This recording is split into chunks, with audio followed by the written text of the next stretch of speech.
जी अस्सलाम वालेकुम everyone. Welcome to my YouTube channel Cambridge lovers. आज हम 0620 का अक्टूबर नवंबर 2019 का वेरिएंट 43 सोल्व करने वाले हैं। तो चलिए शुरू करते हैं। Question number 1। Atoms are made of smaller particles called electrons, neutrons and protons. Complete the table. अब आपको ये जो तीनों पार्टिकल्स हैं, इलेक्ट्रॉन्स, न्यूट्रॉन्स और प्रोटॉन्स, इनका आपको रिलेटिव चार्ज बताना है और रिलेटिव मास बताना है। अच्छा, यहाँ पर एक चीज़ कि रिलेटिव जो मास है इलेक्ट्रॉन का, ये वाला, ये आपको यहाँ पर तो दिया हुआ है, लेकिन अ, कभी आपसे पूछ भी सकता है कि रिलेटिव मास बताएं इलेक्ट्रॉन का, तो आपको ये याद होना चाहिए कि ये रिलेटिव मास इलेक्ट्रॉन का कितना होता है, 1/1840। और न्यूट्रॉन का और प्रोटॉन का होता है 1, दोनों का। ठीक है, न्यूट्रॉन का और प्रोटॉन का तो याद करना आसान है, लेकिन इलेक्ट्रॉन का आपको याद होना चाहिए। ठीक है, और रिलेटिव चार्ज भी आसान है। आपको पता है कि इलेक्ट्रॉन के ऊपर क्या चार्ज होता है, एक इलेक्ट्रॉन के ऊपर माइनस का चार्ज होता है, और प्रोटॉन का आपको बताया हुआ कि प्लस चार्ज होता है, और न्यूट्रॉन के ऊपर कोई चार्ज नहीं होता। ठीक है। Part B. The table gives information about atoms and ions A B C and D.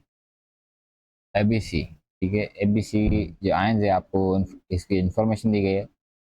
अब आपको इसमें भी ये भी टेबल कंप्लीट करनी है। नंबर ऑफ इलेक्ट्रॉन्स बताने, न्यूट्रॉन्स बताने और प्रोटॉन्स बताने। ठीक है। पहला जो सिंबल आपको दिया गया एल्यूमिनियम का दिया गया, इसमें आपको नंबर ऑफ प्रोटॉन्स दिए गए हैं 13, और इसका जो एटॉमिक नंबर है ये आपको बताता है नंबर ऑफ प्रोटॉन्स कितने हैं। और नंबर ऑफ न्यूट्रॉन्स भी आपको यहाँ से पता चल जाएंगे, इससे आपके न्यूक्लियन नंबर है उससे। और अब आपको इलेक्ट्रॉन्स को फाइंड आउट करना है। तो इलेक्ट्रॉन्स, ये एटम है तो इसमें 13 इलेक्ट्रॉन्स होंगे, क्योंकि एक एटम में जितने नंबर ऑफ प्रोटॉन्स होते हैं उतने ही नंबर ऑफ इलेक्ट्रॉन्स भी होते हैं। ठीक है। अब यहाँ पर ये मैग्नीशियम का आयन है। ठीक है, तो इसमें पहले आप इलेक्ट्रॉन्स को फाइंड आउट कर दें कि इलेक्ट्रॉन्स कितने होंगे। पहले अगर ये मैग्नीशियम का एटम होता तो इसमें 12 इलेक्ट्रॉन्स होते, क्योंकि इसमें 12 प्रोटॉन्स हैं। ठीक है, लेकिन अब इसके ऊपर 2 का प्लस का चार्ज आ गया, यानी इसने 2 इलेक्ट्रॉन्स लूज कर दिए। अब इसके पास कितने इलेक्ट्रॉन्स होंगे, 10। और इसका जो न्यूट्रॉन्स है, ये आप कैसे फाइंड आउट करेंगे, ये आप सिंपली करेंगे 25 माइनस 12, तो यहाँ से आपको मिल जाएगा 13। 13 है इसका न्यूट्रॉन्स, 13 इसके न्यूट्रॉन्स है। ठीक है। अब आपको ये सिंबल बताना है। यहाँ पर आपको नंबर ऑफ प्रोटॉन्स भी दिए गए, न्यूट्रॉन्स और इलेक्ट्रॉन्स। अब आपको सिंबल बताना है। तो किसी भी एलिमेंट को जो इसकी शनाख्त देता है वो आपको देता है नंबर ऑफ प्रोटॉन्स। आप प्रोटॉन नंबर से बता दें कि ये कौन सा एलिमेंट, कि अगर प्रोटॉन नंबर चेंज हो गया किसी एलिमेंट का, तो वो एलिमेंट या एटम जो है वो चेंज हो जाएगा। तो अब आप पीरियोडिक टेबल में देखेंगे कि 9 किसका प्रोटॉन नंबर है। यहाँ पर है 9। ये 9 आपका है फ्लोरीन का प्रोटॉन नंबर। ठीक है, तो ये कौन सा एलिमेंट है, ये है आपका फ्लोरीन। यहाँ पर आप 9 लिखेंगे। ठीक है, और इसमें न्यूट्रॉन्स कितने हैं, 10 है, तो 10 प्लस 9 19। 19 है इसका एटॉमिक मास। या न्यूक्लियस के अंदर इसके कितने आपके हैं पार्टिकल्स, 10 न्यूट्रॉन्स हैं और 9 प्रोटॉन्स हैं, तो 19 का एटॉमिक मास हो गया। अब आपको यहाँ पर ये भी चेक करना है कि ये आयन है या एटम है। अगर ये एटम है तो इसके अंदर नंबर ऑफ प्रोटॉन्स और नंबर ऑफ जो इलेक्ट्रॉन्स है वो सेम होंगे। ठीक है, लेकिन अगर ये एक आयन है तो इसके अंदर इलेक्ट्रॉन्स या तो ज़्यादा होंगे या कम होंगे। यहाँ पर देखें इलेक्ट्रॉन्स ज़्यादा हैं, तो इसका मतलब है कि इसने एक इलेक्ट्रॉन गेन किया है। और फ्लोरीन वैसे नॉन मेटल है, तो हेलोजिन है, तो हेलोजिन से इलेक्ट्रॉन गेन ही करते हैं। तो यहाँ पर इसके ऊपर चार्ज क्या आएगा, 1 माइनस का। ठीक है, यह भी आपको ध्यान में रखना है। अक्सर बच्चे यहाँ पर गलती कर रहे हैं। ठीक है। Question number 2। The table shows the melting points, boiling points and electrical conductivity of 6 substances. ठीक है, 6 सब्सटेंसेस के आपको मेल्टिंग पॉइंट, बॉइलिंग पॉइंट और उनकी कंडक्टिविटी, जो इलेक्ट्रिकल कंडक्टिविटी है, वो आपको दी गई है। Choose substances from table which match the descriptions. Each substance may be used once, more than once, or not at all. Part A. Which substance is a liquid at 25 degree Celsius. 25 degree Celsius पर कौन सा जो इनमें से है substance है वो liquid में। तो यहाँ पर अगर आप F को देखें, F का मेल्टिंग पॉइंट क्या है, -119। यानी ये 100 जो -119 पर ये आपका हो जाएगा मेल्ट, और फिर ये लिक्विड स्टेट में रहेगा और बॉयल तब तक होगा, यहाँ पर 43 पर भी बॉयल होगा। यानी इसके बीच में या किसी भी टेम्परेचर पर क्या होगा, ये लिक्विड होगा। ठीक है, तो 25 पर भी ये क्या होगा, लिक्विड ही होगा, और कोई इसमें से ऐसा सब्सटेंस नहीं है। ठीक है, आपका ये -119 से और नीचे ये क्या होगा, सॉलिड होगा, और -119 पर ये लिक्विड में कन्वर्ट होना शुरू हो जाएगा, और फिर 43 पर ये बॉयल होगा और ये गैस बन जाएगा। लेकिन इसके बीच में ये क्या होगा, लिक्विड होगा। इस पे आपका जो सब्सटेंस है वो लिक्विड है 25 पर। अब आपको पूछ रहा है कि which substance is a gas at 25, तो वो आपका, अगर आप आई को देखें यहाँ पर, तो आई क्या हो रहा है यहाँ पर, -210 पर ही आपका ये मेल्ट हो रहा है, यानी लिक्विड में हो रहा है। फिर ये -196 पर, यानी 196 पर ये आपका बॉयल हो रहा है, गैस में कन्वर्ट हो रहा है। ठीक है, और 25 पर भी भैया क्या होगा, गैस ही होगा। ठीक है, आगे बढ़ते हैं। Part C, which three substances contain simple molecules. Simple molecules अब आपको कैसे फाइंड आउट करने हैं कि ये सिंपल मॉलिक्यूल्स सब मॉलिक्यूल्स किस में होते हैं, आपके होते हैं कोवलेंट बॉन्ड्स में। ठीक है, तो यहाँ पर आप देखेंगे किस किस में कोवलेंट बॉन्ड्स होंगे, और कोवलेंट बॉन्ड्स उसमें होंगे जिसमें आपकी जो इलेक्ट्रिकल कंडक्टिविटी नहीं होगी, नॉन कंडक्टर ऑफ इलेक्ट्रिसिटी होंगे, और उनका जो मेल्टिंग पॉइंट और बॉइलिंग पॉइंट होगा वो भी कम होगा। ठीक है, क्योंकि सिंपल मॉलिक्यूल्स हैं। अगर जाइंट मॉलिकुलर स्ट्रक्चर होता तो फिर उनके जो मेल्टिंग पॉइंट्स है या बॉइलिंग पॉइंट्स होंगे वो ज़्यादा होंगे, लेकिन यहाँ पर इसने आपको सिंपल बोला है, तो यहाँ पर आपको ऐसे फाइंड करने हैं सब्सटेंसेस, तीन जो आपके सिंपल मॉलिक्यूल्स हैं। तो पहला तो यहाँ पर अगर आप एच को देखें, एच, इसके अंदर मेल्टिंग पॉइंट भी कम है इसका, और बॉइलिंग पॉइंट भी कम है, और इसकी इलेक्ट्रिकल कंडक्टिविटी भी सॉलिड में भी नहीं करता, ये लिक्विड में भी नहीं करता। तो पहला आपको यहाँ से क्या मिला, एच। ठीक है, दूसरा यहाँ पर आप देखें अगर, तो आपका एफ जो है, एफ भी आपका ये क्या है, ये भी आपका एक सिंपल मॉलिक्यूलर स्ट्रक्चर है, क्योंकि इसके भी मेल्टिंग पॉइंट और बॉइलिंग पॉइंट क्या है, कम है दोनों का, और इसके भी नॉन कंडक्टर ऑफ इलेक्ट्रिसिटी है दोनों में।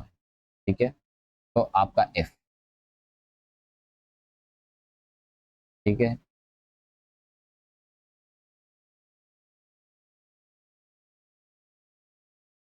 तो मैं यहाँ पर एक आपका एच आ गया और दूसरा आपका आ गया एफ। और अगर आप यहाँ पर आई को भी देखें, आई का भी आपका मेल्टिंग पॉइंट और बॉइलिंग पॉइंट बहुत कम है, बाकियों के मेल्टिंग पॉइंट और बॉइलिंग पॉइंट्स बहुत ज़्यादा हैं। ये आपके 800 तक के, किसी का 1500 है मेल्टिंग पॉइंट ही, और 1600। लेकिन ये आपके होंगे या तो आयनिक कंपाउंड्स होंगे, या तो आपके मेटल्स होंगे, या फिर होंगे ये जाइंट कोवलेंट स्ट्रक्चर्स। ठीक है, लेकिन जो सिंपल कोवलेंट स्ट्रक्चर्स होंगे उनके मेल्टिंग पॉइंट और बॉइलिंग पॉइंट इतने हाई नहीं होते। तो यहाँ पर तीसरा आपका होगा आई। ठीक है, और इसकी भी अगर आप कंडक्टिविटी देखें तो दोनों में नॉन कंडक्टर है। ठीक है, आपके जो मॉलिक्यूल्स होंगे वो कंडक्ट नहीं करेंगे इलेक्ट्रिसिटी किसी भी फॉर्म में। ठीक है, part D, which substance could be metal, give a reason for your answer. अब यहाँ पर मेटल जो होगा उसका आपको जो है मेल्टिंग पॉइंट बहुत ज़्यादा होगा, लेकिन यहाँ पर अगर आप देखें तो डी का भी मेल्टिंग पॉइंट ज़्यादा है, ई का भी ज़्यादा है, और जी का भी ज़्यादा है। ठीक है, तो इन तीनों में सब कौन सा मेटल हो सकता है। अब यहाँ पर आपको देखनी है कि इलेक्ट्रिकल कंडक्टिविटी, आपके जो मेटल्स होते हैं वो आपके दोनों स्टेट्स में इलेक्ट्रिसिटी कंडक्ट करते हैं। जैसे कि जी का देखिए आप, ये इलेक्ट्रिसिटी सॉलिड में भी कंडक्ट कर रहा है, गुड कंडक्टर है, और लिक्विड में भी कर रहा है।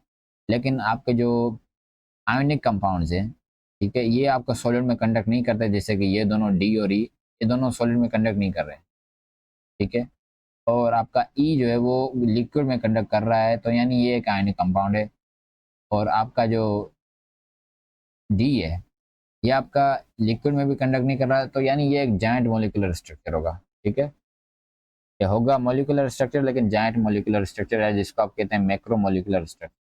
ठीक है, तो यहाँ पर आपको क्या मिला है, जी आपका जो मिला है आपको, वो मिला है आपको मेटल। जी आपका मेटल हो सकता है, क्यों, रीजन आपको बतानी है, क्योंकि आपका जो है वो जी है गुड कंडक्टर ऑफ इलेक्ट्रिसिटी है सॉलिड में भी। ठीक है, good conductor of electricity in solid state. In solid. ठीक है, सॉलिड में आपका जो है ये गुड कंडक्टर है। Part E, which substance has a macromolecular structure. ठीक है, हमने यहाँ पर फाइंड आउट किया है कौन सा इसमें से मैक्रोमोलिकुलर स्ट्रक्चर होगा। डी आपका होगा, क्योंकि ये का मेल्टिंग पॉइंट और बॉइलिंग पॉइंट बहुत ज़्यादा है और इसकी कंडक्टिविटी दोनों में नहीं है। ठीक है, ना लिक्विड में ना सॉलिड में। तो डी आपका क्या है, मैक्रोमोलिकुलर स्ट्रक्चर है। और रीज़न आपका क्या है, क्योंकि हाई मेल्टिंग पॉइंट है। आपके जो मैक्रोमोलिकुलर स्ट्रक्चर होते हैं मॉलिक्यूल्स हैं, लेकिन इनका मेल्टिंग पॉइंट और बॉइलिंग पॉइंट बहुत ज़्यादा होता है। ठीक है, तो मेल्टिंग पॉइंट या बॉइलिंग पॉइंट इनका क्या है, बहुत ज़्यादा है। और दूसरा, ये इलेक्ट्रिसिटी किसी में भी कंडक्ट नहीं करते, ना सॉलिड फॉर्म में और ना ही लिक्विड फॉर्म में। यानी ये मॉलिक्यूल्स की तरह ही बिहेव करते हैं, जस्ट इनका जो है मेल्टिंग पॉइंट है या बॉइलिंग पॉइंट है वो ज़्यादा होता है। ठीक है, आपके जो सिंपल मॉलिक्यूल्स हैं वो भी आपकी इलेक्ट्रिसिटी कंडक्ट नहीं करते, ना सॉलिड में ना लिक्विड में। और आपके जो जायंट स्ट्रक्चर्स होते हैं, जायंट कोऑर्डिनेट स्ट्रक्चर्स, वो भी आपके इलेक्ट्रिसिटी कंडक्ट नहीं करते, ना सॉलिड में ना लिक्विड में। बस उनका जो मेल्टिंग पॉइंट है वो बहुत हाई होता है। ठीक है, तो non conductor of electricity when solid और लिक्विड। ठीक है, कि ना तो सॉलिड में कंडक्ट करते हैं और ना ही आपके लिक्विड में कंडक्ट करते हैं। Part F, which substance is an ionic solid. कौन सा इसमें से आयोनिक सॉलिड है। आयोनिक सॉलिड वो होगा जो आपका लिक्विड में तो इलेक्ट्रिसिटी कंडक्ट करेगा, लेकिन आपका सॉलिड स्टेट में कंडक्ट नहीं करेगा। तो यहाँ पर हमने फाइंड आउट भी किया था, ई है आपका। ठीक है, ई। और इसका मेल्टिंग पॉइंट और बॉइलिंग पॉइंट भी बहुत ज़्यादा होगा। आपका आयोनिक सॉलिड्स का मेल्टिंग पॉइंट और बॉइलिंग पॉइंट बहुत ज़्यादा होता है। तो यहाँ पर रीज़न क्या है, only conducts electricity when liquid. ठीक है, जब ये लिक्विड फॉर्म में होता है, ये सिर्फ तभी आपके जो आयनिक कंपाउंड्स हैं वो इलेक्ट्रिसिटी कंडक्ट करते हैं। और वो क्यों होता है, क्योंकि आपके जो सॉलिड में होता है आयनिक सॉलिड, उसमें आपके जो आयंस होते हैं वो मूव नहीं कर सकते, तो इसलिए आपको वो इलेक्ट्रिसिटी कंडक्ट नहीं करते। लेकिन जब ये मोल्टेन में होते हैं तो आपके जो आयंस है वो मूव करते हैं, मूव होना शुरू हो जाते हैं। तो यहाँ पर आपकी जो है वो इलेक्ट्रिसिटी कंडक्ट करते हैं। तो यहाँ पर आयनिक सॉलिड्स में आपके जो इलेक्ट्रिसिटी कंडक्ट करवाते हैं वो कौन करवाता है, वो आपके इलेक्ट्रॉन्स नहीं करवाते, वो आपके आयंस करवाते हैं। ठीक है, question number 3, name the ore of aluminium which mainly consist aluminium oxide. Aluminium oxide का यह फार्मूला है। और आपकी जो ओर होती है एल्यूमिनियम की मेन, वो होती है आपकी बॉक्साइड। ये मेनली होती है आपकी एल्यूमिनियम ऑक्साइड। ठीक है, aluminium is produced by electrolysis of aluminium oxide dissolved in molten cryolite. ठीक है, give two reasons why electrolysis is done using molten mixture of aluminium oxide and cryolite instead of molten aluminium oxide only. ठीक है, अब आपको इसको जो है mixture क्यों बनाते हैं एल्यूमिनियम ऑक्साइड का और क्रियोलाइट का, आप सीधे सीधे जो है मोल्टन एल्यूमिनियम ऑक्साइड की इलेक्ट्रोलाइसिस क्यों नहीं करवाते। तो इसके दो रीज़न हैं। आप जब भी किसी सब्सटेंस की इलेक्ट्रोलाइसिस करवाते हैं, वो उसका लिक्विड फॉर्म में होना लाजमी है या एक्वस फॉर्म में। ठीक है, अब आपको अगर एल्यूमिनियम ऑक्साइड को मोल्टेन में बनाना है, आपका ये एल्यूमिनियम ऑक्साइड सॉलिड होता है क्योंकि आयनिक सॉलिड है। ठीक है, तब आप इसको मोल्टेन करना चाहते हैं तो इसको आपको हीट करना पड़ेगा। लेकिन प्रॉब्लम ये है कि एल्यूमिनियम ऑक्साइड का जो मेल्टिंग पॉइंट है वो बहुत ही ज़्यादा होता है। तो इतना ज़्यादा मेल्टिंग पॉइंट आपको नहीं कर सकते, आप मैनेज नहीं कर सकते, एडजस्ट नहीं कर सकते या तो बनाए नहीं रख सकते। तो इसलिए आप इसको मोल्टेन में तो नहीं कर सकते कन्वर्ट। दूसरा, अगर आपको इसको एक्वस में कन्वर्ट करना हो तो आपका जो एल्यूमिनियम ऑक्साइड है ये इनसॉल्युबल है वाटर में। ठीक है, तो ये एक्वस फॉर्म में भी नहीं होता, इसलिए हम इसको जो क्रियोलाइट है इसका हम मिक्सचर बनाते हैं ताकि इसका जो ऑपरेटिंग टेम्परेचर है वो भी कम हो और इसकी कंडक्टिविटी भी है वो भी बढ़े। तो इम्प्रूव्स कंडक्टिविटी कंडक्टिविटी आपकी जो कंडक्टिविटी है वो इम्प्रूव करता है आपका मोल्टन क्रियोलाइट। और lower lowers the operating temperature lower the operating temperature आपका जो ऑपरेटिंग टेम्परेचर है इसको भी ये मोल्टन क्रियोलाइट कम करता है। ठीक है, जब ये एल्यूमिनियम ऑक्साइड जब ये मोल्टन क्रियोलाइट में डिजोल्व होता है तो वो इसका टेम जो मेल्टिंग पॉइंट है वो बहुत कम हो जाता है। ठीक है, इसलिए आप इसको मिल्टन क्लोराइड में डिसोल्व करवाते हैं। Right the ionic half equation for the reaction occurring at electrodes. अब यहाँ पर आपका जो एल्यूमिनियम ऑक्साइड है, ये जब इसमें कौन से आयन्स है, एल्यूमिनियम के आयन्स हैं और आपके ऑक्साइड आयन्स हैं, ऑक्सीजन के आयन्स हैं। तो पॉजिटिव पर आपकी क्या बनेगी, ऑक्सीजन बनेगी, और पॉजिटिव इलेक्ट्रोड पर आपकी क्या होती है, आपकी ऑक्सीडेशन होती है। तो यहाँ पर आपके जो ऑक्सीजन ऑक्साइड आयन्स हैं, ऑक्सीजन के जो आयन्स हैं, ये आपके इलेक्ट्रॉन्स लूज करेंगे पर आपकी बनेगी ऑक्सीजन गैस।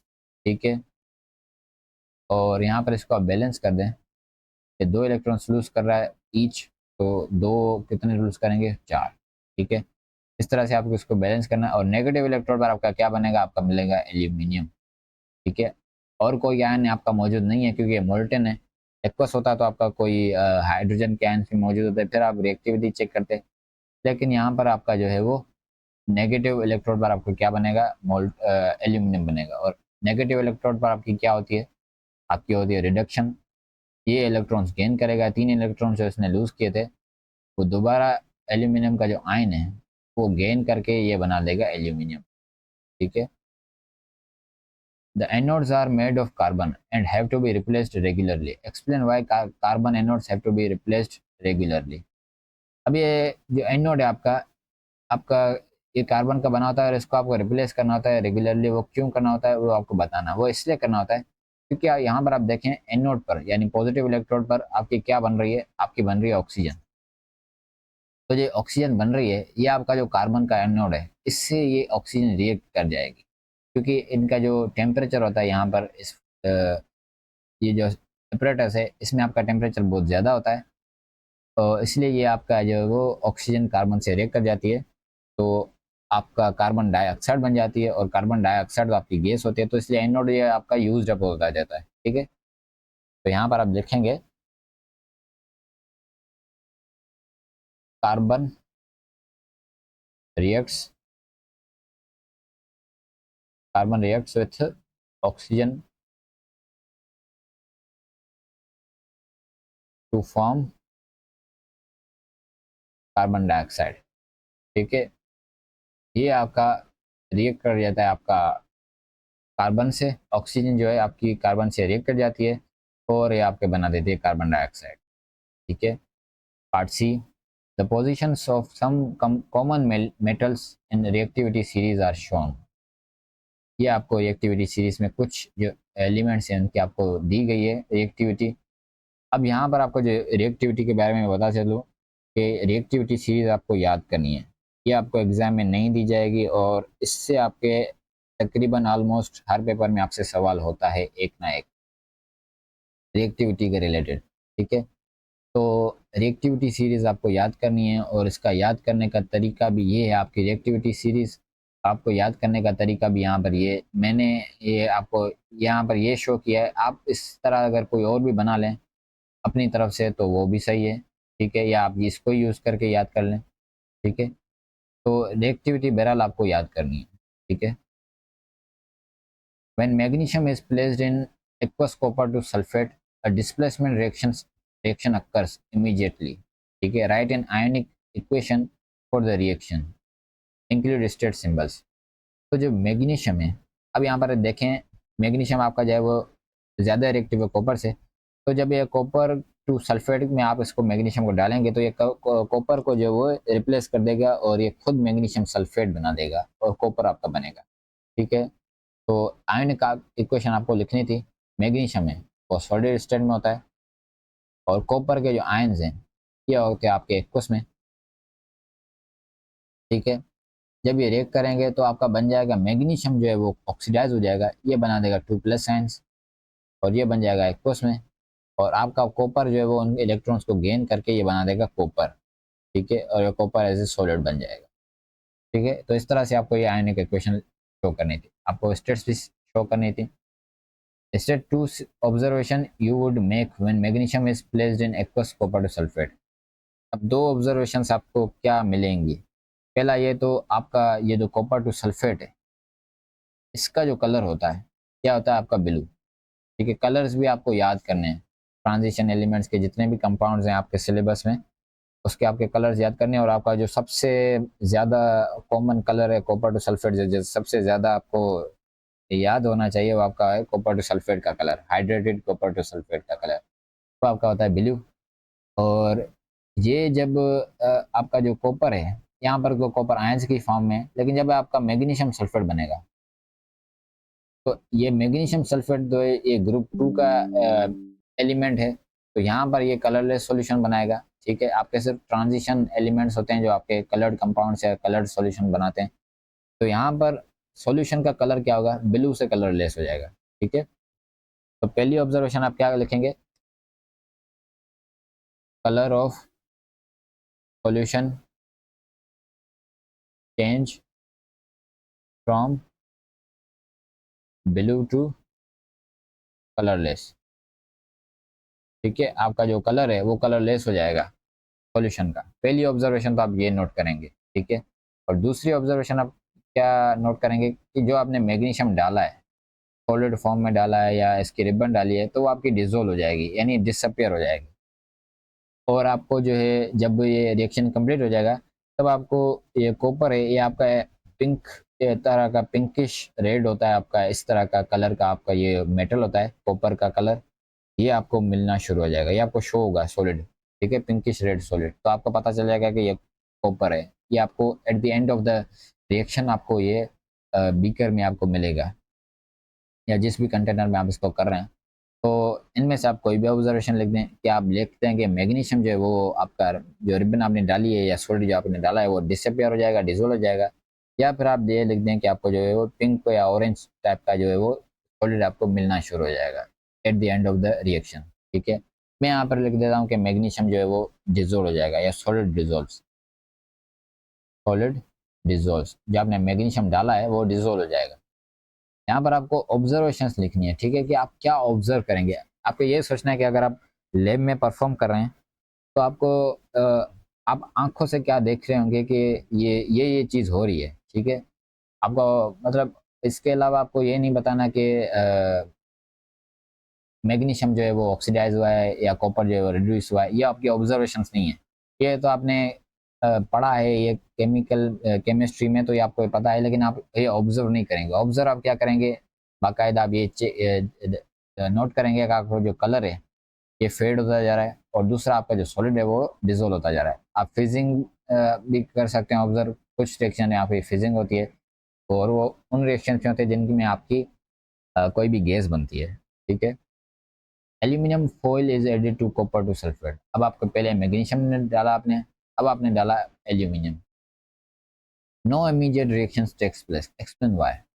वो इसलिए नहीं होता क्योंकि एल्यूमिनियम जो है वो नेचुरली आपकी जो है वो नहीं करता प्योर एल्यूमिनियम की फॉर्म में।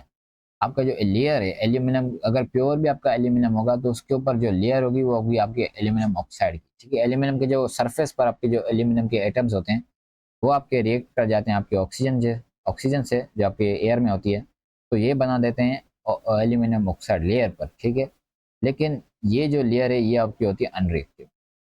ठीक है, अंदर से आपको प्योर एल्यूमिनियम ही मिलेगा, लेकिन ऊपर जो सरफेस के ऊपर सिर्फ थोड़ी थिन जो लेयर है आपकी अनरिएक्टिव एल्यूमिनियम ऑक्साइड की मिलती है आपको। ठीक है, तो इसलिए आपने जब शुरू में आप इसको डालते हैं, जब जब तक ये लेयर हटती नहीं है तब तक आपका जो है वो रिएक्शन इतना फास्ट नहीं होगा, इमीडिएट रिएक्शन नहीं होगा। आपका आहिस्ता आहिस्ता शुरू में होगा, फिर जब आपका एल्यूमिनियम ज़ाहिर होना शुरू हो जाएगा अंदर से, तब आपका फिर रिएक्शन जो है वो फास्ट होना चाहिए। ठीक है, तो आप क्या लिखेंगे, इनट coating of aluminium oxide. Aluminium oxide की जो इनर्ट कोटिंग है या अनरिएक्टिव जो कोटिंग है, उसकी वजह से आपका जो इमीडिएट रिएक्शन नहीं होता। Aluminium powder reacts with iron 3 oxide to produce aluminum oxide and iron, right a chemical equation. ठीक है, तो ये आपका एल्यूमिनियम है, ये आपका रिएक्ट कर रहा है आपका Fe3 ऑक्साइड यानी Fe2O3, आपका जो आयरन 3 ऑक्साइड है, इससे ये रिएक्ट कर रहा है, तो यहाँ पर आपका क्या मिल रहा है, आपको एल्यूमिनियम ऑक्साइड मिल रहा है। ठीक है, और दूसरा आपको मिल रहा है आयरन, इसको आप बैलेंस कर दें, और यहाँ पर ये दो एलिमेंट। ठीक है, आगे बढ़ते हैं। Question number 4। This question is about phosphorus and compounds of phosphorus. A phosphorus molecule contains 4 phosphorus atoms only. ठीक है, सिर्फ 4 phosphorus के एटम्स कंटेंट करता है। Right the formula of phosphorus molecule. तो phosphorus जो होता है आपका इस फॉर्म में एग्जिस्ट करता है, P4 की फॉर्म में। जैसे आपकी ऑक्सीजन और नाइट्रोजन होती हैं या क्लोरीन होती है, वो आपकी डायटोमिक फॉर्म में एग्जिस्ट करती हैं। आपकी नाइट्रोजन आपकी N2 की फॉर्म में एग्जिस्ट करती है, ऑक्सीजन O2 की फॉर्म में एग्जिस्ट करती है। इस तरह जो आपका फॉस्फोरस है वो आपका P4 की फॉर्म में एग्जिस्ट करता है। ठीक है, phosphorus reacts with chlorine gas to produce phosphorus 3 chloride PCl3. Write a chemical equation for the reaction between phosphorus and chlorine to produce phosphorus 3 chloride. PCl3 जो आपका बन रहा है, इसकी आपको इक्वेशन लिखनी है। तो यहाँ पर आपका phosphorus जो P4 प्लस आपका जो क्लोरीन है, ये रिएक्ट करके आपका बना रहे हैं PCl3। इसको आप बैलेंस कर दें। यहाँ पर आपके P4 हैं और आपके यहाँ पर कितने हो गया, 12 तो 6। ठीक है, इस तरह से आपको बैलेंस करना है। बैलेंस आप लाजमी क्या करें किसी भी इक्वेशन को, तभी आपको मार्क्स होता है। ठीक है, कई बार। Complete the dot and cross diagram to show the electron arrangement in molecule of phosphorus 3 chloride. तो यहाँ पर आपकी जो फॉस्फोरस 3 क्लोराइड है, इसमें आपको आउटर शेल इलेक्ट्रॉन्स को शिफ्ट शो करनी है। तो यहाँ पर क्लोरीन जो है, इसके अंदर कितने इलेक्ट्रॉन्स होते हैं आउटर शेल के अंदर, ये 7 होते हैं और ये एक इलेक्ट्रॉन्स इसके साथ शेयर करेगा हर क्लोरीन। तो यहाँ पर मैं क्लोरीन के जो मॉलिक्यूल्स हैं उनको मैं शो कर रहा हूँ डॉट से, और इनके अंदर जो बाकी 7-6 इलेक्ट्रॉन्स होंगे वो भी मैं यहाँ पर शो कर देता हूँ।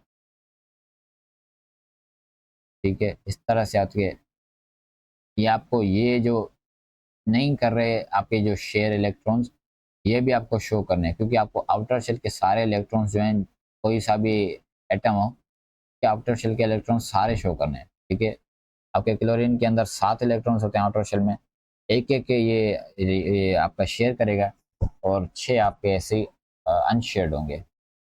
अब मैं फॉस्फोरस को यहाँ पर ले लेता हूँ क्रॉस के तौर पर, और आपका जो फॉस्फोरस है ये बिलोंग करता है आपका ग्रुप 5 से। तो यहाँ पर इसके आउटर शेल में इलेक्ट्रॉन्स कितने होंगे, 5 होंगे। ठीक है, 3 इसने यहाँ पर शेयर कर दिया, बाकी बचे 2, तो 2 आपको यहाँ पर ऐसे शो करना। तो ये आपका कंप्लीट है आपकी डॉट एंड क्रॉस डायग्राम। ये बिल्कुल सिमिलर है आपकी जो अमोनिया की डायग्राम है उससे तकरीबन।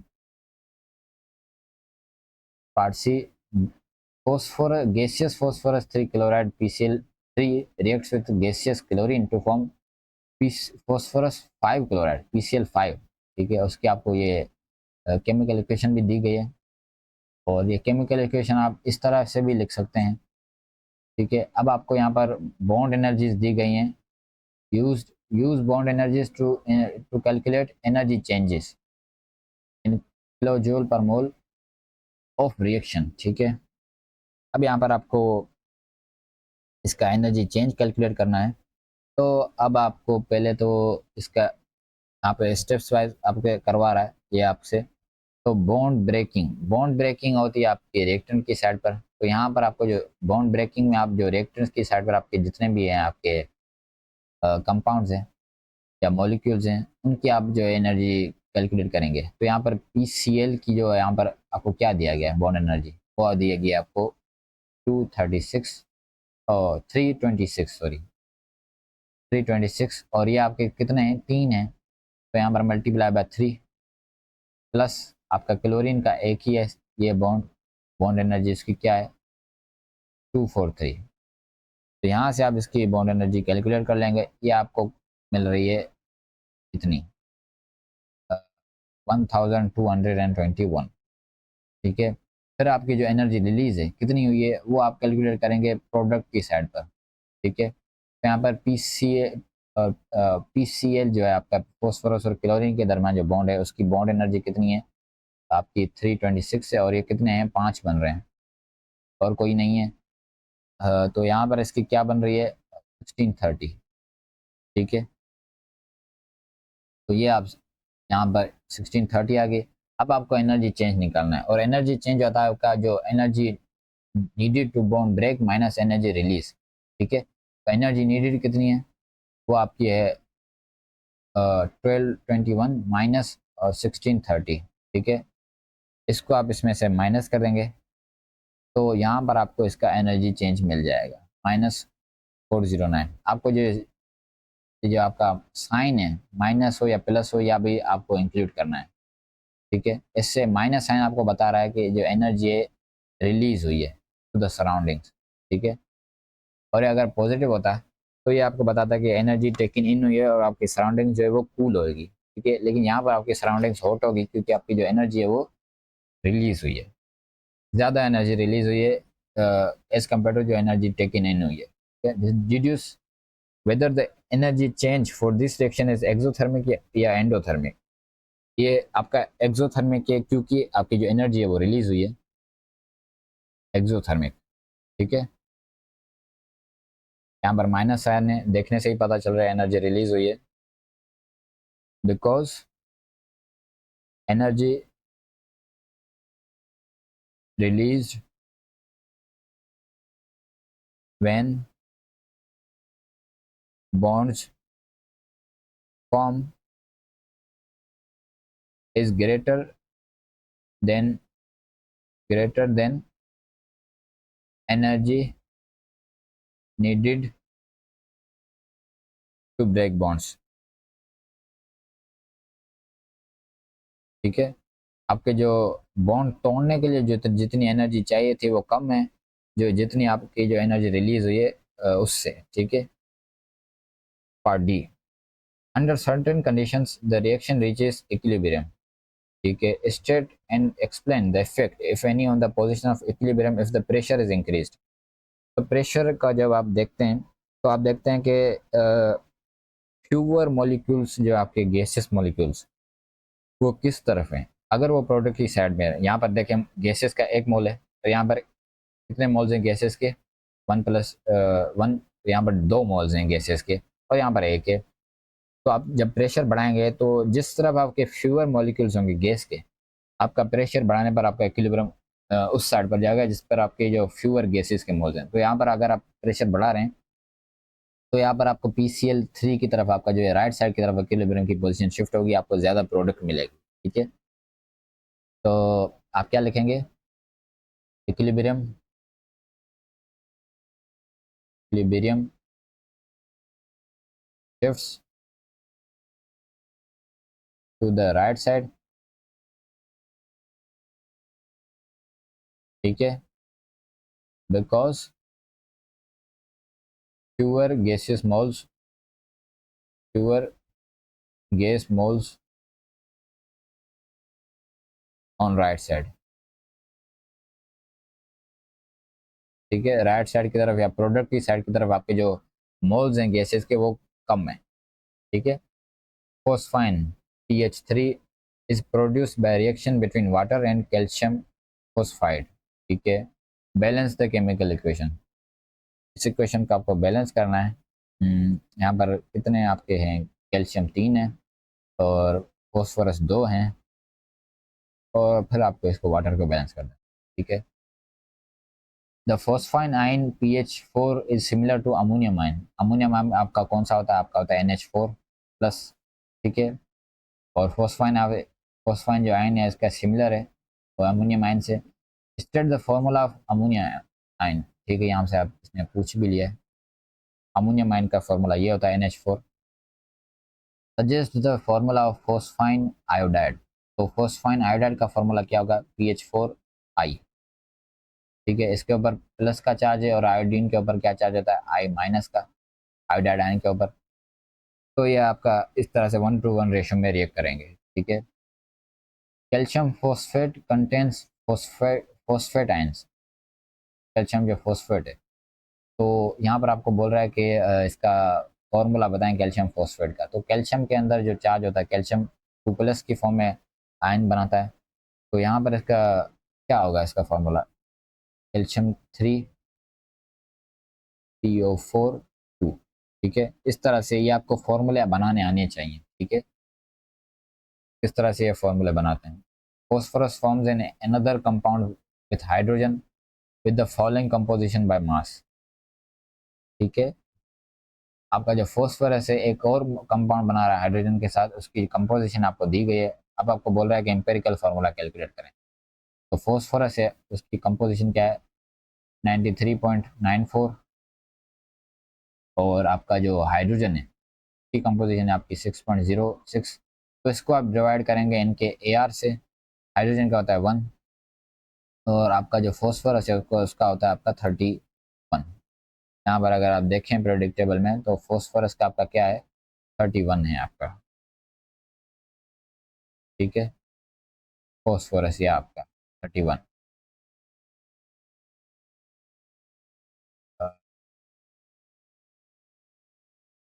ठीक है, फॉस्फोरस 31 है। तो यहाँ से आप कैलकुलेट से कैलकुलेट कर लेंगे। यहाँ पर आपको मिल रहा है 3.03 अप्रोक्सीमेटली, और यहाँ पर तो ये 6.06 ही होगा। अब इनमें से जो छोटा नंबर है उसको आप डिवाइड कर दें दोनों से, ताकि ये होल नंबर रेशो में आ जाए। ठीक है, यहाँ पर 3.03 ये छोटा है, इसको आप डिवाइड कर दें दोनों से, तो यहाँ पर आपका मिल रहा है 1 और रेशो 2। ठीक है, तो यहाँ पर इसका एम्पेरिकल फार्मूला क्या होगा pH 2। ठीक है, the compound has the relative molecular mass of 66। ठीक है, deduce the molecular formula of compound. तो मोलिकुलर फार्मूला आप किस तरह से बनाते हैं? मोलिकुलर फार्मूला का आपका जो फार्मूला है वो आपको पता होना चाहिए। Molecular formula is equals to MR, ये आपको मोलिकुलर मास है upon empirical formula. Empirical formula, empirical formula आपने कैलकुलेट किया है और आपको इसका MR दिया गया है। MR आपको दिया जाएगा हमेशा जब भी आपसे मोलिकुलर फार्मूला कैलकुलेट करवाएगा।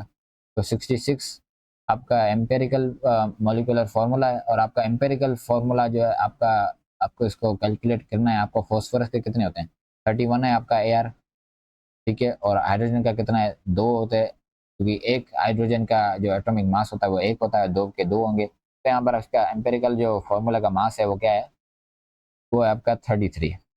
ठीक है, तो यहाँ से इसको आप डिवाइड कर देंगे तो यहाँ से आपको मिलेगा 2, और अब जो ये 2 मिला है आपको, इसको आप मल्टीप्लाई कर देंगे आपका जो एम्पेरिकल फार्मूला है। यहाँ पर pH 2 था ना आपका एम्पेरिकल फार्मूला, इसको आप इससे मल्टीप्लाई कर देंगे तो आपको यहाँ पर क्या मिलेगा P2H4। तो ये है आपका एम्पेरिकल मोलिकुलर फार्मूला। ठीक है, इस तरह से आप मोलिकुलर फार्मूला कैलकुलेट करते हैं। ठीक है, question number 5, nitrates such as ammonium nitrate are used as fertilizers। ठीक है, the final stage in production of ammonium nitrate is shown in the equation। ठीक है, आपको इक्वेशन में ये शो किया गया कि अमोनियम नाइट्रेट आप कैसे बनाते हैं। तो calculate the maximum mass of ammonium nitrate that can be produced from 820 gram of calcium nitrate using the following steps. तो पहले स्टेप में आपको क्या बोल रहा है, calculate number of moles of calcium nitrate. Calcium nitrate के मोल्स आपको कैलकुलेट करने हैं। मोल का फॉर्मूला क्या होता है मास अपॉन MR, और यहाँ पर आपको मास दिया गया है और MR भी आपको दिया गया कैल्शियम नाइट्रेट का, वो आपका है 164। ठीक है, तो यहाँ से आप इसका कैलकुलेट कर लेंगे, इसका मोल्स इसके कैलकुलेट कर लेंगे आप कैलकुलेटर से। तो वो आ रहे हैं आपके तकरीबन यहाँ पर 5 मोल्स हैं आपके कैल्शियम नाइट्रेट के। Deduce number of moles of ammonium nitrate. Ammonium nitrate के कितने मोल्स होंगे, तो आपको यहाँ पर देखना है रेशियो, तो कैल्शियम नाइट्रेट का, और वो आपका रेशियो देखना है आपको इक्वेशन से, बैलेंस्ड इक्वेशन से। अब यहाँ पर आपको काम आते हैं बैलेंस इक्वेशन करना। अगर आप यहाँ पर बैलेंस इक्वेशन नहीं होगी तो आप रेशियो सही से नहीं निकाल पाएंगे। तो यहाँ पर कैल्शियम नाइट्रेट का और अमोनियम नाइट्रेट का रेशियो क्या है 1:2। ठीक है, यहाँ पर देखें 2 मोल्स हैं और यहाँ पर 1 मोल है बैलेंस इक्वेशन में। तो इसका रेशियो क्या है 1:2 में रिएक्ट कर रहे हैं। तो यहाँ पर अगर आपके कैल्शियम के 5 मोल्स हैं तो यहाँ पर x मोल्स होंगे, यानी इसके डबल मोल्स होंगे, तो x क्या होगा आपके 10 मोल्स। तो अमोनियम नाइट्रेट के कितने मोल्स प्रोड्यूस हुए हैं, जब आपके 5 moles of calcium nitrate react कर रहे हैं तो आपके 10 moles of ammonium nitrate produce हुए हैं। ठीक है, और अब आपसे पूछ रहा है कि calculate MR of ammonium nitrate. अब आपको अमोनियम नाइट्रेट का जो है वो आपको एमआर कैलकुलेट करना है। ये आपका अमोनियम नाइट्रेट, तो इसमें नाइट्रोजन्स कितने हैं? 2 नाइट्रोजन्स हैं। और आपका नाइट्रोजन का जो ए आर होता है वो कितना होता है? 14 होता है। 14 मल्टीप्लाई बाय 2 कर दें आप। और आपके हाइड्रोजन्स हैं 4। और आपका हाइड्रोजन का जो ए आर होता है वो आपका होता है 1, प्लस ऑक्सीजन आपके 3 है और 16 आपका होता है इसका ए आर। ये आपके जो ए आर हैं आपके एटॉमिक मासेस हैं। ये आपको पीरियोडिक टेबल है, इसमें से ये आपको दिया जाएगा एग्जाम में। ये आपको इसमें से आपको बताना है कि इसका कितना ए आर है, आपको इससे आपको फाइंड आउट कर सकते हैं। ठीक है, तो इस तरह से आप इसका एम आर कैलकुलेट कर लेंगे आपका अमोनियम नाइट्रेट का। तो ये आपका बन रहा है 80। ठीक है, आपका 80 इसका एम आर बन रहा है। अब आपको बोल रहा है कि calculate maximum mass of ammonium nitrate produced. तो ये आप किस तरह से फाइंड आउट करेंगे? ये आपको दोबारा ये फार्मूला लगाएंगे, mole is equal to mass upon M R. Moles आपको पता है, मोल्स आपके कितने हैं? आपके यहाँ पर आपने कैलकुलेट किए, आपके 10 मोल्स हैं। और आपका एम आर आपने यहाँ पर कैलकुलेट किया वो है आपका 80। तो यहाँ पर कितना मास आपका बनेगा? 800 ग्राम।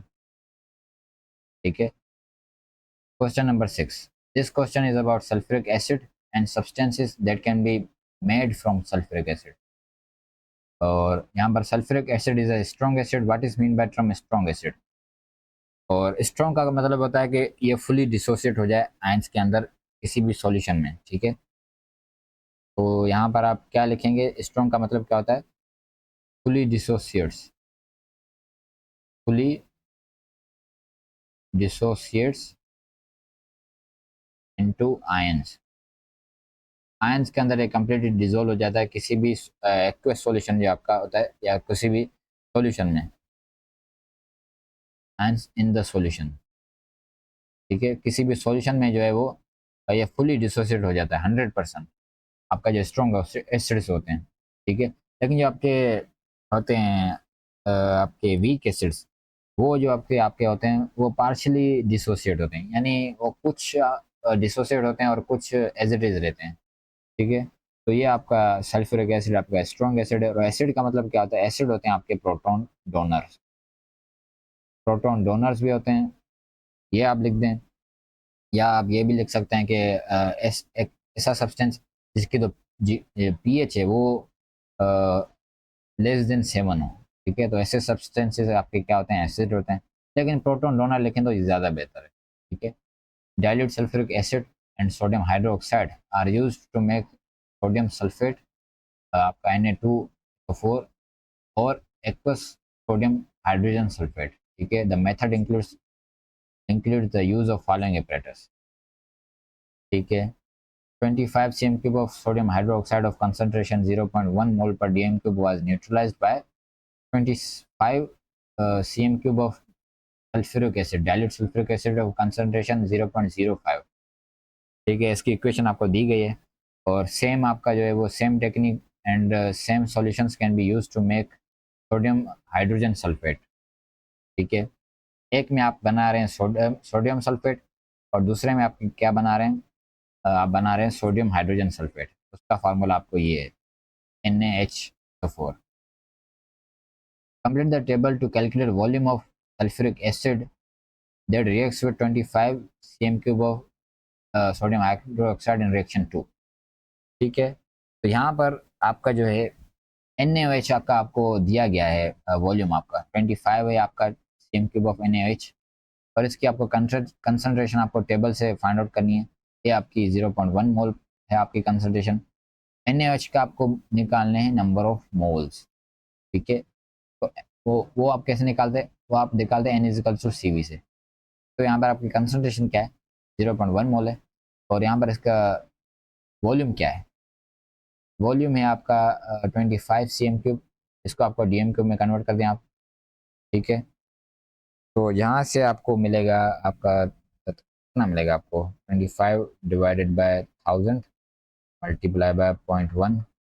तो यह आपको मिल रहा है तकरीबन 2.5 मल्टीप्लाई बाय 10⁻³ मोल्स। तो अब आपको रेशियो से कैलकुलेट करने हैं कि आपके सल्फ्यूरिक एसिड के कितने मोल्स हैं। तो रिएक्शन 2 में आपके सल्फ्यूरिक एसिड और सोडियम हाइड्रोक्साइड के जो मोल्स हैं वो 1:1 में है, ठीक है। तो यही मोल्स आपके सोडियम सल्फ्यूरिक एसिड के भी होंगे। अब आपको इसी फार्मूले से दोबारा कैलकुलेट करना है कि इसकी जो वॉल्यूम सल्फ्यूरिक एसिड का कितना आपको चाहिए होगा। तो वॉल्यूम कैलकुलेट करने के लिए आप इसको सब्जेक्ट बना दें। आपने यहाँ पर मोल्स कैलकुलेट किए हैं, आपको कंसंट्रेशन दी गई है, तो इसको आप डिवाइड कर दें कंसंट्रेशन को, आपने जो ये मोल्स कैलकुलेट किए हैं।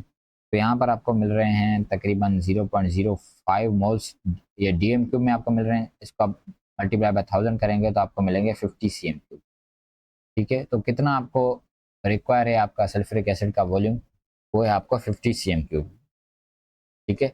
इस तरह से ये कैलकुलेशंस आपको आनी चाहिए।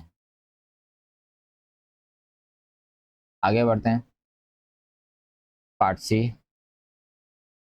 Aqueous sodium hydrogen sulfate contains sodium ions, hydrogen ions, and sulfate ions. Describe what would you see if the following experiments were done. ठीक है, आप क्या ऑब्जर्व करेंगे या सी करेंगे, देखेंगे, ठीक है। A film test was done on sodium hydrogen sulphate. तो ये आपको जो फिल्म टेस्ट में आपको रिजल्ट मिलेगा वो आपको मिलेगी येलो फिल्म। और वो येलो फिल्म आपको क्यों मिलेगी, क्योंकि इसमें सोडियम के जो आयन्स हैं ये मौजूद हैं। सोडियम के जो आयन्स हैं वो आपको फ्लेम में कौन सा कलर देते हैं, आपका देते हैं आपका येलो फ्लेम। ये आपको फ्लेम के जो कलर्स हैं ग्रुप 1 के, ये आपको पता होने चाहिए, याद करने हैं आपको। ग्रुप आपको दिए गए हैं आपको बुक में, आपके तकरीबन मेरे ख्याल से आपका जो लास्ट चैप्टर होगा प्रैक्टिकल वाला, उसमें आपको ये दिए गए होंगे फ्लेम टेस्ट, लेकिन ये आपको याद करने हैं। सॉलिड कॉपर टू ऑक्साइड, ठीक है, was added to sodium hydrogen sulphate and the mixture was warm, ठीक है। तो इसमें आप क्या ऑब्जर्व करेंगे, आपका जो कॉपर टू ऑक्साइड है ये आपका होता है ब्लैक सॉलिड, और ये आपका जब ये करेगा सोडियम हाइड्रोजन सल्फेट से, तो ये आपका बनाएगा क्या, आपका बनेगा कॉपर टू सल्फेट और नाइट्रोजन सल्फेट और sodium sulphate, sorry sodium sulphate बनेगा, कॉपर टू सल्फेट बनेगा और आपका बनेगा वाटर, ठीक है। तो यहाँ पर आपका जो कॉपर टू सल्फेट होगा इसका कलर क्या होता है, ये आपका होता है ब्लू। तो कलर आपका जो सॉल्यूशन का है वो ब्लू हो जाएगा, ब्लू सॉल्यूशन आपको मिलेगा। और आपका जो है वो सॉलिड जो आपने डाला था कॉपर टू ऑक्साइड वो डिजोल्व हो जाएगा, ठीक है। तो solid dissolves and solution become becomes blue in colour, ठीक है। आपका जो कलर है सॉल्यूशन का वो ब्लू हो जाएगा, वो आपका इसलिए होगा क्योंकि आपका कॉपर टू सल्फेट बनेगा, ठीक है। Part D, a test can be done to show presence of sulphide के आयन, सल्फेट का जो आयन है, by adding acidified barium chloride or acidified barium nitrate. State the observation that would show that the sulfate ion is present. तो आपका जो barium का जो sulphate है, बेरियम सल्फेट, ये आपका बेरियम नाइट्रेट डालें या बेरियम क्लोराइड डालें एसिडिफाइड सल्फेट के आयंस में, तो आपका बेरियम सल्फेट बनेगा। और बेरियम सल्फेट जो आपकी होती है वो पीपीटी होती है, वाइट पीपीटी, ठीक है, वाइट प्रिसिपिटेट होता है इसके, ये इनसोल्युबल होता है। तो यहाँ पर आपको क्या मिलेगा, वाइट प्रिसिपिटेट्स, प्रिसिपिटेट, ठीक है। तो इससे आपको प्रिसिपिटेट, यार इसकी मैंने स्पेलिंग गलत लिख दी, प्रिसिपिटेट, ठीक है, इस तरह से। तो आपका जो है ये अभी आपको टेस्ट जो होते हैं आपके कंपाउंड आयंस के, ये भी आपको याद करने हैं, ठीक है। और कौन से आपके जो कंपाउंड्स हैं वो सोल्यूबल हैं, कौन से इनसोल्यूबल हैं, ये भी आपको, कौन से सल्फेट सोल्यूबल हैं, कौन से नाइट्रेट सोल्यूबल हैं, कौन से इनसोल्यूबल हैं, ये आपको सारे याद करने हैं, ठीक है। एग्जाम में इस तरह के देखें आपसे सवाल पूछता है। Right an ionic equation for the reaction that occurs if sulphuric sulphate जो आयन इज प्रेजेंट, आपका आयनिक इक्वेशन लिखनी है। तो यहाँ पर आपकी जो आयनिक इक्वेशन होगी वो क्या होगी, बेरियम के जो आयन हैं 2+, इनका चार्ज होता है, ये एक्वस फॉर्म में होंगे।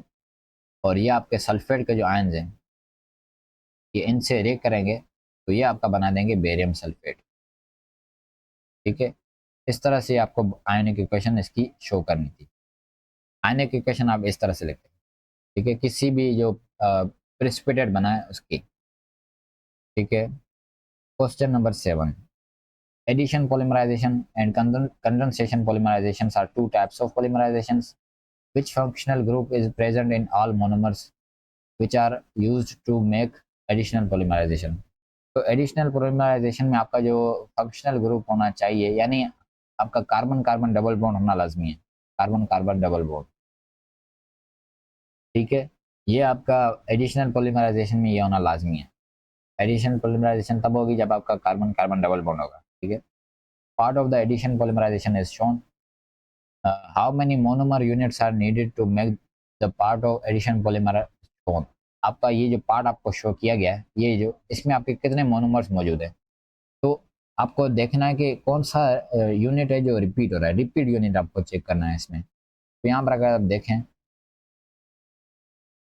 ये जो आपका यूनिट है ये बार बार रिपीट हो रहा है, देखें बार बार रिपीट हो रहा है। तो यहाँ पर कितने रिपीट यूनिट्स हैं, 3 रिपीट यूनिट्स है, यानी 3 मोनोमर्स हैं, तो ये 3 मोनोमर्स बना है। या आपको जो पॉलीमर, या आपको जो पार्ट ऑफ पॉलीमर शो किया गया है, ये कितने मोनोमर से बना है, ये 3 मोनोमर से बना है। आपको रिपीट यूनिट चेक करना था। ठीक है, draw the structure of monomer that is used to make this addition polymer. आपको मोनोमर का स्ट्रक्चर बनाना है और आपको उसका नाम भी बताना है। Show all of the atoms and all of the bonds. तब आपको यहाँ पर देखें, ये रिपीट यूनिट है, इसको अगर आप अलग कर दें इस तरह से और इसके अंदर आप डबल बॉन्ड डाल दें। ठीक है, रिपीट यूनिट आपने अगर आपको मिल गया एडिशन पॉलीमराइजेशन में, इसको अगर आप डबल बॉन्ड डाल दें तो ये आपका बन जाएगा मोनोमर। ठीक है, लेकिन यहाँ पर आपने इसको, इसने आपसे बोला है कि show all of the atoms and all of the bonds. तो यहाँ पर आप सारे जो है आपके एटम्स को आपको शो करना होगा। ठीक है, तो ये इसको खोल के बनाएंगे तो ये आपका इस तरह से बनेगा। ठीक है, ये है आपका मोनोमर। और अब आपको इस मोनोमर का नाम भी देना है।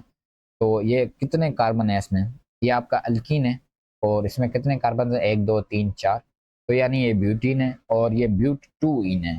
ठीक है, और 2 आपको शो कर रहा है कि आपका जो डबल बॉन्ड है वो आपका कौन से कार्बन के साथ अटैच्ड है, वो आपका दूसरे कार्बन के साथ अटैच्ड है, तो यानी ब्यूट 2 इन।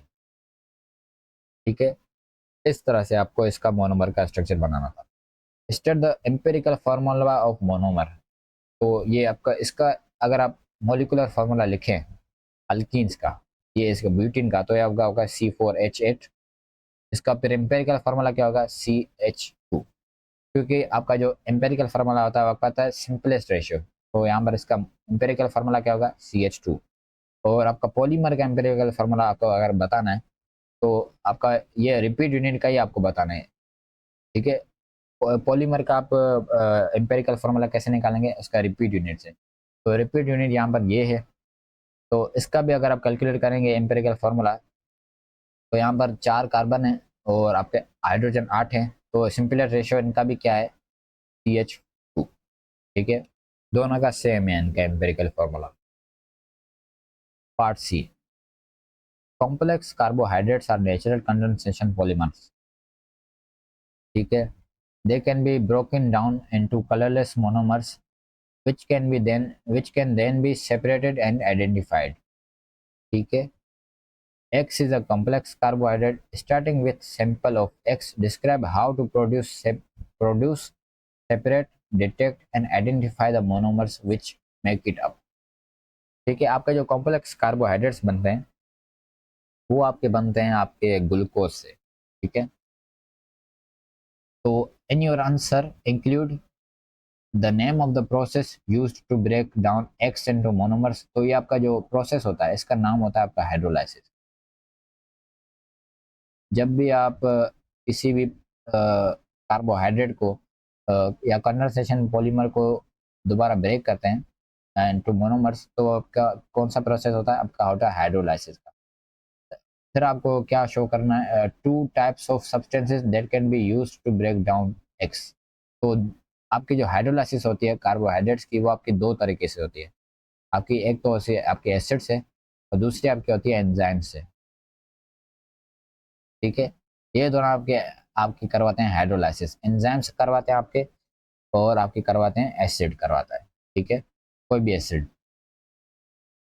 फिर आपको the name of the process use to separate monomers, तो यहाँ पर आप करवाएंगे इनकी क्रोमेटोग्राफी। ठीक है, आपको मोनोमर्स को सेपरेट करना है, तो यहाँ पर आपको इसकी क्या करवानी होगी, क्रोमेटोग्राफी। ठीक है, फिर the method use to detect monomers after they have been separated, तो आप लोकेटिंग एजेंट यूज करेंगे। लोकेटिंग एजेंट आपको जो सेपरेट कर देगा या डिटेक्ट करने में आपको मोनोमर्स कौन से हैं।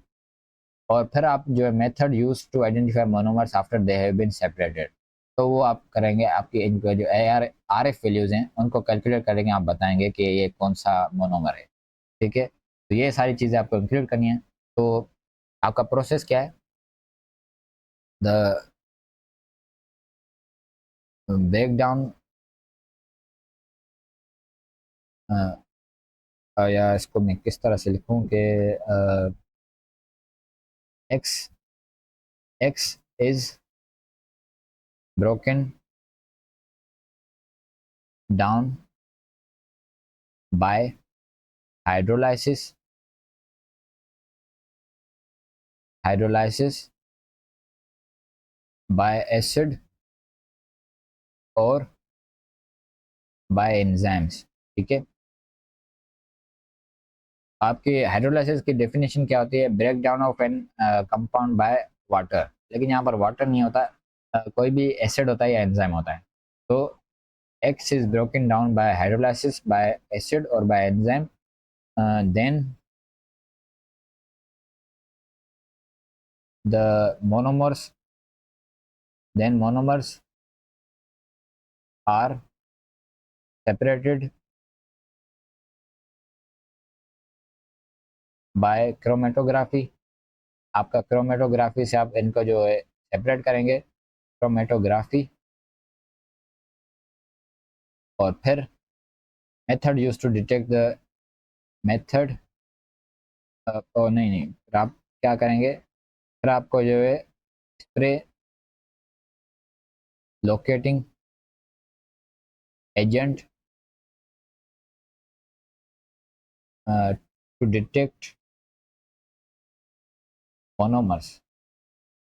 ठीक है, फिर आप इसको जो है स्प्रे करेंगे लोकेटिंग एजेंट मोनोमर्स को फाइंड आउट करने के लिए, टू डिटेक्ट मोनोमर्स। और आपका जो लोकेटिंग एजेंट होता है वो आपका टिपिकली आपको निन हाइड्रोजन यूज़ करते हैं। ठीक है, लोकेटिंग एजेंट के तौर पर आपका निन हाइड्रोजन होता है, निन हाइड्रीन। ठीक है, फिर locating agent to detect monomers. और फिर आपको use mayor R F values, R F values of each monomer and compare with non RF values। ठीक है, RF values। ठीक है, फिर आप इनके जो RF values कैलकुलेट करेंगे, और फिर आपका जो है नॉन RF values जो आपको मिली हुई हैं उनसे आप इनको कंपेयर करेंगे, तो आपका जो है आइडेंटिफाई हो जाएंगे कि कौन से मोनोमर्स हैं जो है आपका एक्स बना रहे हैं, एक्स जो आपका कार्बोहाइड्रेट है, कॉम्प्लेक्स कार्बोहाइड्रेट वो बना रहे हैं। ठीक है, तो ये आपका प्रोसेस है। ठीक है, अब देखिए यहाँ पर आपने 6 मार्क्स हैं, ये बहुत इंपॉर्टेंट क्वेश्चन था, इसमें आपको ये सारे प्रोसेस आने चाहिए कि आपके कार्बोहाइड्रेट्स किस तरह से ब्रेक होते हैं। ठीक है, part D, synthetic polyamides are condensation polyamides, polymers. आपके जो पॉलीअमाइड्स होते हैं उनमें जो आपका लिंकेज होता है वो आपका ये होता है। ठीक है, नेम अ सिंथेटिक पॉलीअमाइड, तो आपके जो सिंथेटिक पॉलीअमाइड्स हैं उनमें आपके सिलेबस में 2 हैं, एक नायलॉन है, नायलॉन के अंदर आपका अमाइड लिंकेज होता है या वो पॉलीअमाइड होता है, ये आपका अमाइड लिंकेज है। ठीक है, और दूसरा आपका होता है केवलर, केवलर ये भी आपका पॉलीअमाइड है। ठीक है, तो इनमें से आप कोई भी एक लिख दें, ये सिंथेटिक है। ठीक है, नेचुरल आपके पॉलीअमाइड्स कौन थे, वो आपका प्रोटीन्स हैं। ठीक है, synthetic polyamides can be made by reacting carboxylic acids with amines, name other substance that is produced in this reaction। तो यहाँ पर जो दूसरा सब्सटेंस आपको मिलता है वो बनता है आपका वाटर। ठीक है। आपका जो कार्बोक्सिलिक एसिड है ये रिएक्ट करता है आपका अमाइन का जो ग्रुप है, ये आपका अमाइन का ग्रुप है। ठीक है। तो जब ये बनता है तो यहाँ पर आपको यहाँ पर ये आपका हाइड्रोजन यहाँ से रिमूव होती है और आपका ये OH आयन यहाँ से रिमूव होता है, तो ये बना लेते हैं आपका H2O और आपको ये मिलता है आपका यहाँ पर आपका अमाइड लिंकेज। ठीक है। इस तरह से आपका बनता है। तो आपके जो दूसरी प्रोडक्ट आपकी क्या होती है, आपकी होती है वाटर। ठीक है। तो यहाँ पर आपका ये पेपर कंप्लीट होता है। आई होप आपको सारी चीज़ें समझ में आ गई होंगी, और अगर आपको कोई चीज़ समझ में नहीं आया आप मुझसे कमेंट में पूछ सकते हैं। इंशाल्लाह आपसे जल्द मुलाकात होगी अगली वीडियो में। तब तक अपना ख्याल रखें और अल्लाह हाफिज़।